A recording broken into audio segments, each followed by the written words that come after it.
What's going on, everybody? This is another episode here in Nolan's Pod. Today, we're going to be getting back to football. Playoffs, MLB, still got it going on. Um, the Padres won last night. They need one more to advance to the National League Division Series. The Mets won last night. They need one more to advance to the National League Division Series. Both those teams can clinch tonight, or the Dodgers and the Phillies are either going to tie up the series and we'll have a pivotal game 5. But today, we're going to talk about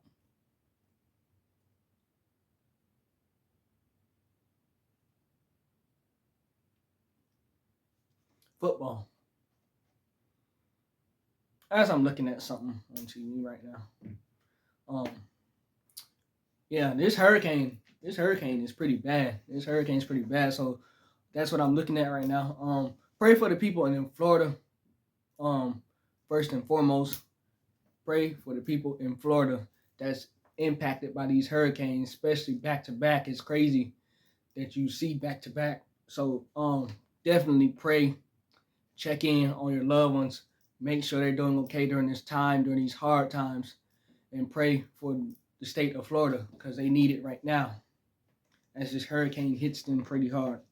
With that being said, on a positive note, we're gonna talk about some football today. Obviously, when the Jets make let me say it like this. Obviously, when the Jets make the news, it's either positive or it's either negative. And if the Jets make breaking news in sports, it's probably negative. Yesterday, it was negative. And it was red flags that we kind of saw coming. Yesterday, the New York Jets fired head coach Robert Saleh after 3 seasons. The red flags was him and Aaron Rodgers' relationship was probably rocky. And those were the red flags that everybody was alluding to for a long time now. Since the season started, even going back to last year, you could kind of say. And Aaron Rodgers only played 1 game, so it's like how their relationship get affected. And Aaron only played 1 game, and not even 1 game, 4 snaps at that.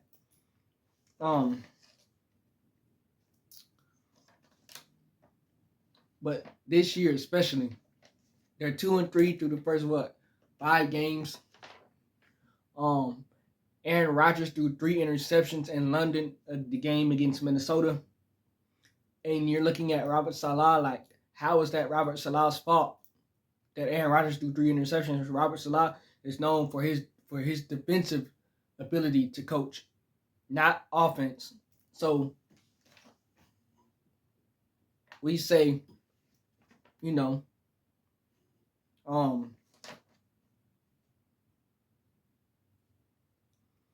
say, why are you punishing Robert Saleh for that? You know what I'm saying? Like,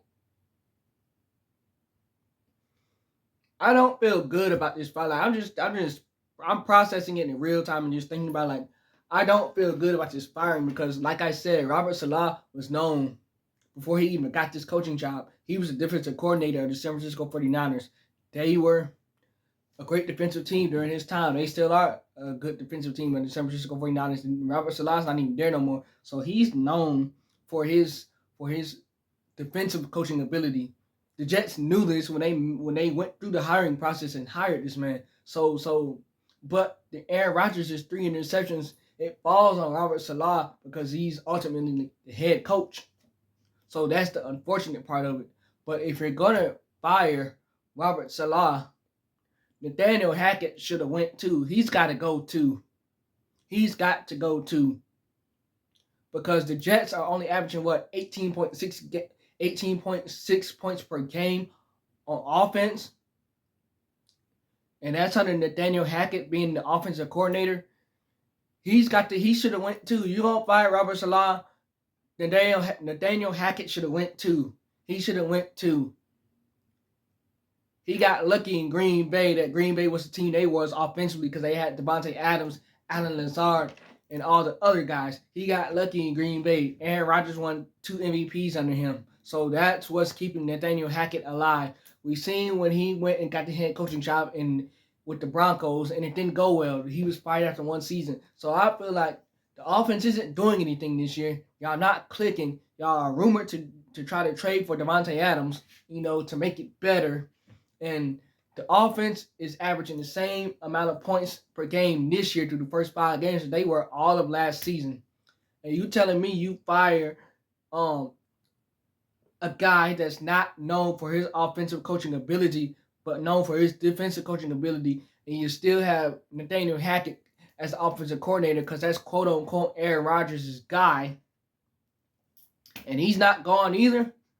That's how you know that Aaron Rodgers had a part played in this, and Robert Saleh's firing, because his name pulls a lot of weight, as we know. And I hate to call Aaron Rodgers a coach's killer. I really do hate to say that. I hate to say it, but you got to call it like it is.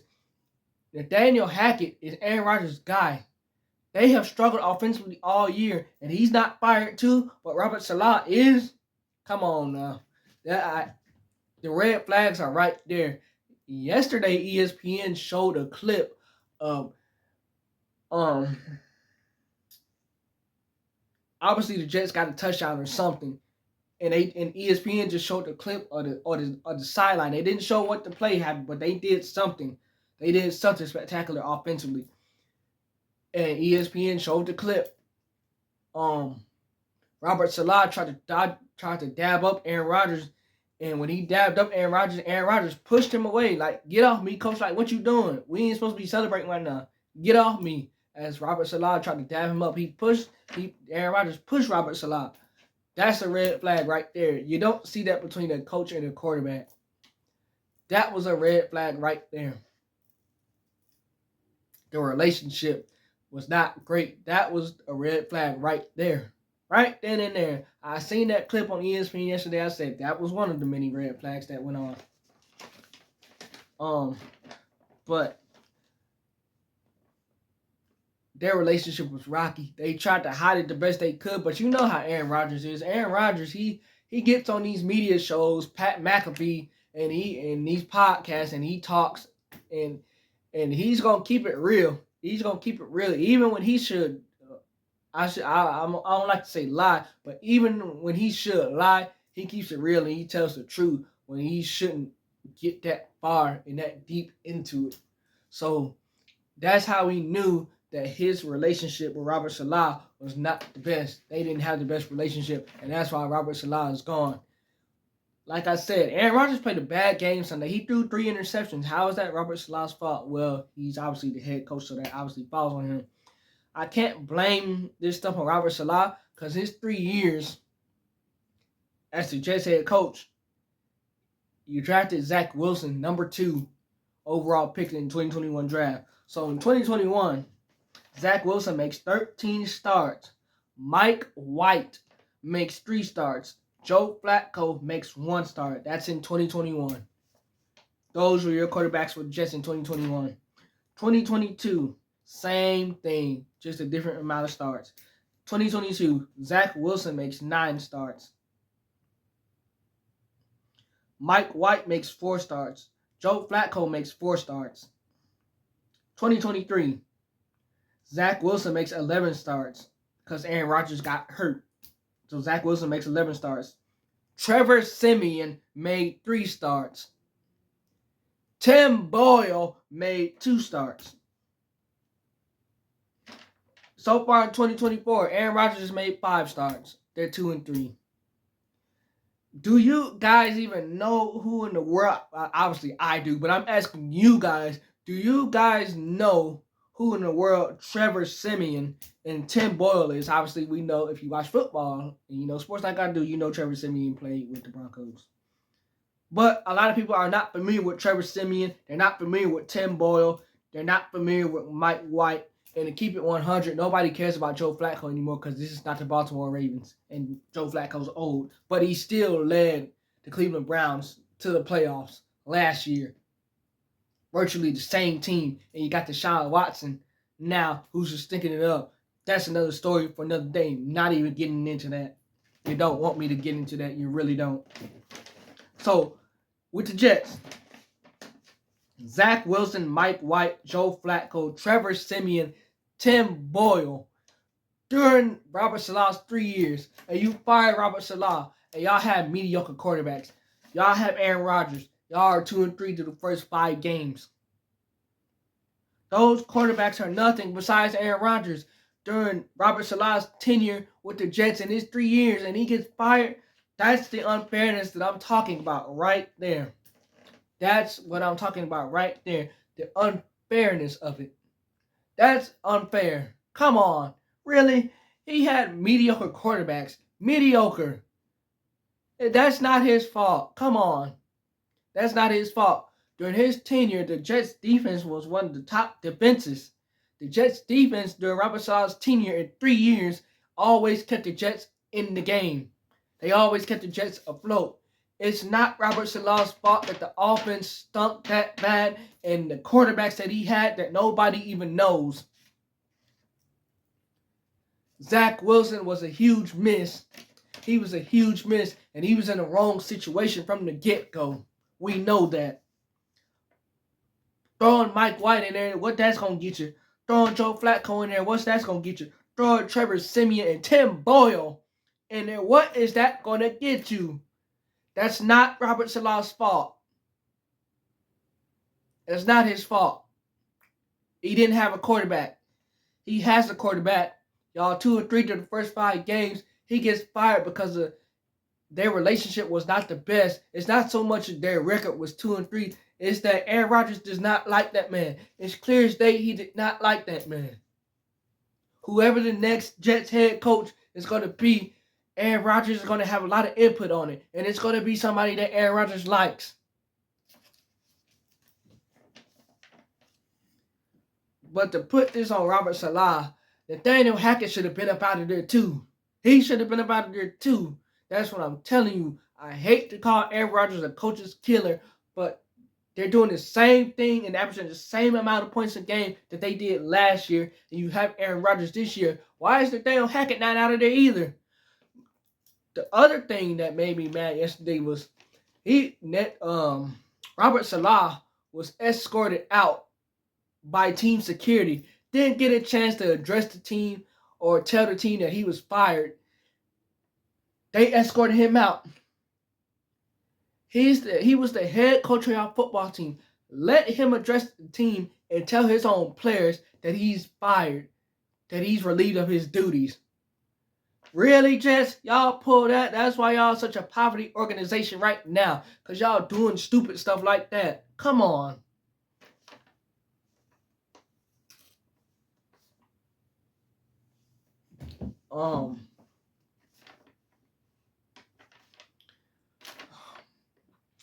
One other thing I want to say too, I'm just forgetting about it.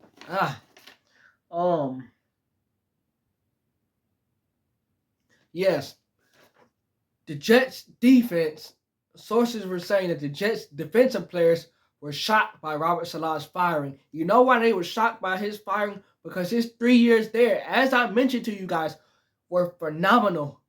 Phenomenal. Defensively, because he's known as a defensive coach. The Jets were great defensively in his 3 years, so sources said that the defensive players were shocked by his firing. Isn't that sad? That's really sad. You know why it's sad? Because during the hiring process, as an organization, you know what these guys thrive in and what their weaknesses is in a coach. Robert Saleh was the defensive coordinator of the 49ers before he got this Jets job.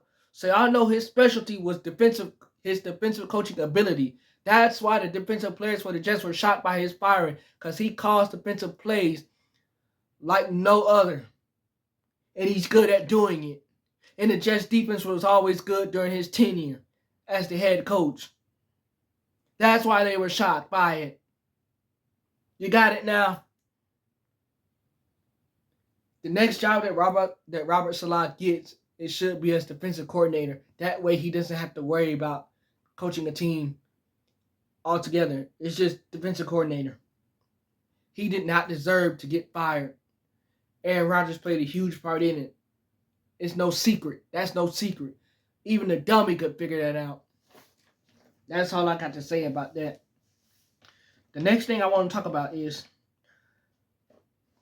one thing that's been making me mad is it's not even we, it's y'all that have constantly been saying over the last 2 weeks since the Baltimore Ravens have got it going finally after starting 0-2 that they are a better team. They are the better team right now than the Kansas City Chiefs. Baltimore started off 0-2. They're now 3-2. Brandon, okay, whoop-de-doo. The Kansas City Chiefs are 5-0. Baltimore has lost against Kansas City. They've lost against the Raiders. They go on a 3-game win streak. Baltimore beats the Cowboys. They beat the Buffalo Bills. They beat the Cincinnati Bengals. They're 3-2. They won 3 in a row. Okay, cool. They got it going now. The Kansas City Chiefs are 5-0. They beat the Bengals. They beat Baltimore. They beat the Falcons. They beat the Chargers. They beat the Saints.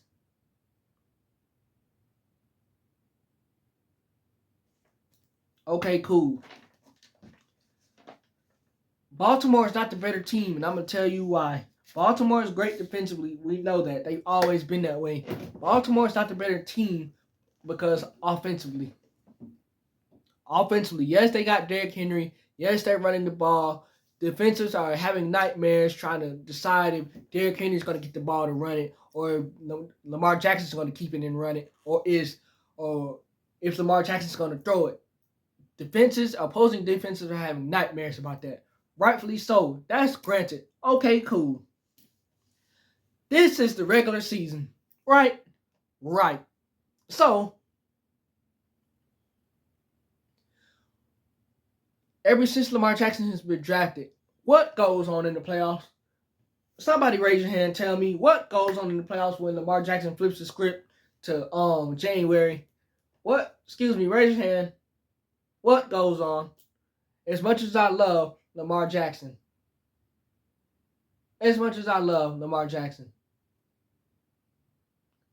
What goes on in January? He forgets, and it's not even him. The whole team forgets what made them successful during the regular season, right? Right.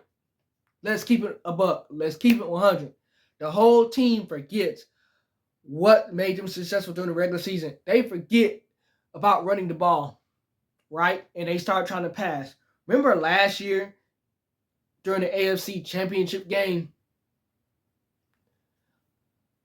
These guys were expected to run the ball. They get down 2 scores against the Kansas City Chiefs. That team who y'all saying that they are better than this year, right? As of right now, as of today, y'all saying they're better than the Kansas City Chiefs. Right now, they're 3-2, Kansas City 5-0. Remember last year, they were down 2 scores, and they just start passing the ball. That's not really one of y'all's strengths like that, Baltimore. Y'all's strength is to run the ball. Remember they tried to be like Patrick Mahomes and the Kansas City Chiefs and throw the ball, and it got them out, and the Kansas City Chiefs got the Ravens out of their game plan. Remember that? Remember Lamar just started playing like he was nervous, like he had never played before. He just started. He was just not playing his game. He was not playing a Lamar Jackson type game. He was trying to be like Patrick Mahomes, and y'all are not. It's only one Patrick Mahomes. Y'all other quarterbacks cannot be Patrick Mahomes. Do what make y'all successful. You got Derrick Henry. You're running the ball right now. That's because it's the regular season. Let me know again when the playoff starts in January. Let me know, is it still going to be the same thing? Just because you got Derrick Henry don't mean you're going to be running the ball in January. You're probably more than likely going to be throwing the ball, trying to be a hero, trying to play hero ball come January because you forgot how to play. You forgot what made you successful during the regular season. So that's why Baltimore is not a better team right now or the scarier team right now than the Kansas City Chiefs, because they forget how to play when the script flips to the playoffs and the calendar turns to the new year in January. They forget what made them successful. The Kansas City Chiefs do not forget. They don't never forget what made them successful. That's why they have 3 Super Bowl rings. Because what they did in the regular season, it always translates to the playoffs. And it's the same thing in the playoffs. They play the same way in the playoffs. They don't switch things up. If something is making you successful, even in life, if something is making you successful, why would I want to switch something up that's making me successful? Why would I want to do that? Ask yourself that. If you're successful in something, why would you want to go a different route and do something different and it's not going to make you successful anymore? That's all I got for you guys today. Remember to like, comment, and subscribe. And we out of here.